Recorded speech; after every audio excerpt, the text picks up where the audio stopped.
You know, Willow is a film that is remembered very fondly by a lot of people.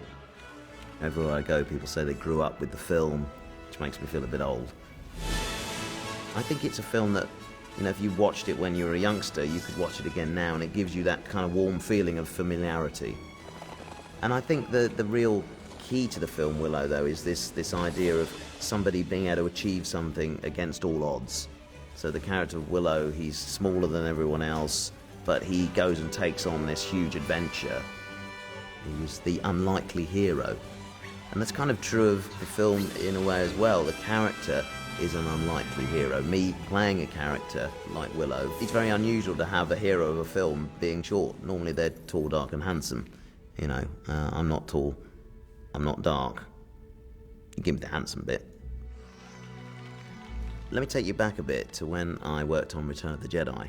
Working on a film for the very first time, I was enthralled about the process of making motion pictures. You know, where they put the camera, where they set the lights, why they did certain things. And with the money I earned on the film, I bought a video camera setup. Very primitive, nothing like what you can get today. And we started filming on Willow in 1987. I thought, well, I'll just document all of this. Go. I would film everything and probably annoy most of the people in the cast and crew, because wherever they turned, I'd have a camera in their face. What I ended up with was quite a unique perspective on the whole production process. You know, it was really my very personal point of view of what went on during the making of a film. And I think it gives a really great insight into the very sort of unglamorous side of filmmaking. It's good enough you didn't want to negotiate with George, you know, he's working into the making of. Yeah. You brought your tripod? Yeah. So filming Willow was a great adventure for me. Some of it was exciting and fantastic, doing the stunts, etc. Some of the things I didn't enjoy quite so much were the horse riding lessons that I had to have, and then indeed the horse riding during the film, because horses are huge and they do terrify me a little bit. Val actually insisted on having the most feisty horse they could find, and he would bring that one alongside my quite docile horse and try and G mine up a bit as well, which I remember shouting at him about. The tavern sequence, I remember, there were lots of pheasants and things decorating the set, hanging up, and these were real birds, obviously dead. After about a week in that set, it was the most undescribable smell of rotting animal. It was just terrible to go and work in this environment. So yeah, the audiences don't know what we go through as actors when working on these things. What are you doing? Borrowing this boat to go out to the island. The island's cursed. This sequence here was actually cut from the finished film. It's a scene where Bavmorda conjures up a storm to try and kill Willow and the sorceress Finn Rizal, who at this point is a possum. Kill, quick. That's it. We filmed for 2 weeks in the Pinewood Tank in London. It was pretty horrific. There was wind, there was rain, and there were waves. And I'm not a great swimmer, so it was all a bit frightening for me, and I was nearly drowned, I think, on several occasions. Come on then, Warwick, let's get you dried off a bit. I don't know whether we're going to do it again, am I? It was pretty grim. I will now magically join the rings. Willow as kind of an amateur magician, an amateur conjurer. I will make this entire pig disappear. I was actually taught the illusionary magic by a very famous magician, certainly in the UK, called David Burglass, who's a brilliant sort of mind magician, but also a great illusionist, and taught me many tricks. I can't divulge the secrets because as a trainee magician you do take on that oath. But I learned how to join rings, I learned how to make things appear.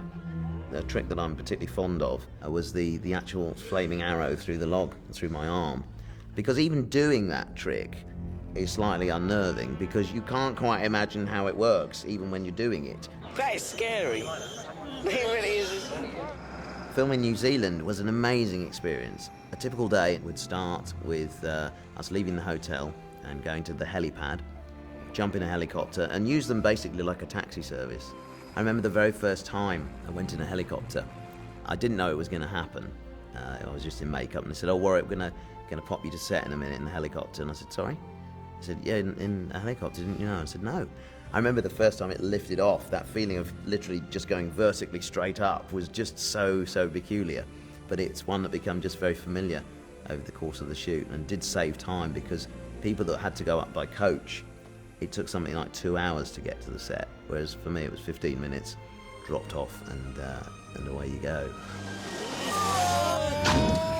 The sledging, although it looks really fun, it was actually terrifying because I don't like roller coasters. I don't like that feeling of dropping, the feeling it gives you in your stomach, and that's exactly the feeling I would get as we were sledging down the mountain.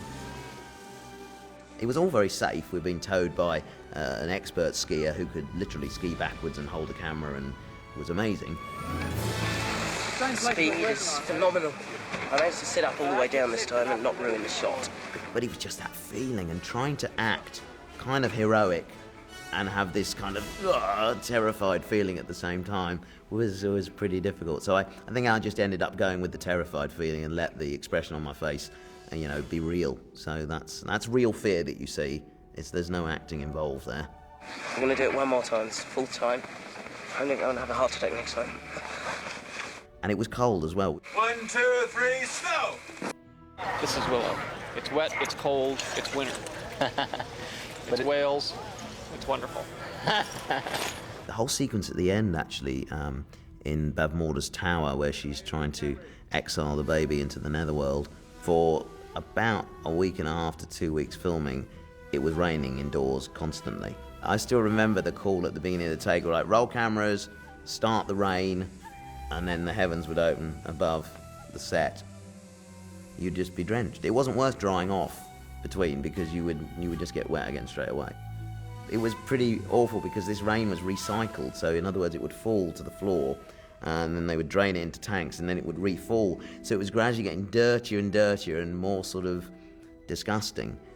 Me and George actually got told off by Ron one day because me and George started having a water fight on the set, because we were wet anyway, so it didn't really matter. But I remember Ron actually shouted at us to behave because we were just messing about.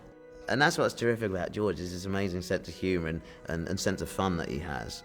This is a documentary or movie? Are we supposed to be clever, intelligent, just wacky, full of insight? Oh, it's one of those. I was very fortunate to work with some really great people on Willow. In particular, Val Kilmer and Joanne Whalley, who were my co-stars, my partners in crime. Joanne was, of course, lovely. Look at her, born a performer. Really bright young actress, and just a pleasure to work with. Val, he's a guy that I think generally people don't know too much about. He's quite an enigma, but getting to know the guy, as I did for 6 or 8 months, he's a really kind of kind-hearted, generous, very funny guy. I told you never to photograph me while I'm working, and I mean it. Sorry. Go back to your room. I'll call you when I need you. Yes, sir. Terrific. I do cite him as one of the reasons that I managed to get through the film in the way that I did, along with Ron. Val was just so great at keeping my spirits up at times when you felt broken because of the cold or the conditions, or you were tired. He'd never let me take things too seriously. Making movies is not pretty. He'd always be reminding me to breathe. In acting, when you do a scene, you sometimes actually forget to breathe, and you'll do your lines, and you kept going, you gotta breathe. That was one of his only notes to me all the time, was, remember to breathe. Yeah, he's a really, really great guy, and somebody that, if you don't know him, you would never know whether he was serious or not. I love it here. My favorite people are George Lucas and Ron Howard. They say Warwick Davis is coming out of the movie. They say he has an attitude problem, so I can't wait to meet him, though. Action! Hi. Ron Howard is a director that I've probably learned the most from throughout my career. He started life as an actor. I think that puts him in a unique position as a director, because he knows exactly what it's like to be an actor on a film set. And he knows what an actor needs from a director, and would always deliver that. Absolutely brilliant. We drew these storyboards for some reason. Yeah. Kind of pretty. I don't know what it means. Looking back on Willow now, I look back with great fondness and affection for the film. Also great pride as well in what I achieved, and also what everyone achieved on the film, because it's a huge team effort making a motion picture like Willow. It's epic, and it involves thousands of people all over the world, from the people that make the lunches to the people that make the props, to the people at ILM who create the special effects. You become very close to people that you work with for a long time. Go! You know, I imagine it's the sort of thing that soldiers experience. They go into battle together and they come through it, and it kind of brings you together, and that's sort of what happened on Willow. We went through this great adventure together. There, shoot there. I'm glad I've managed to capture this footage because, you know, otherwise these sorts of things are kind of lost forever. You know, it's really good to kind of see it again, I suppose, now that I'm dry.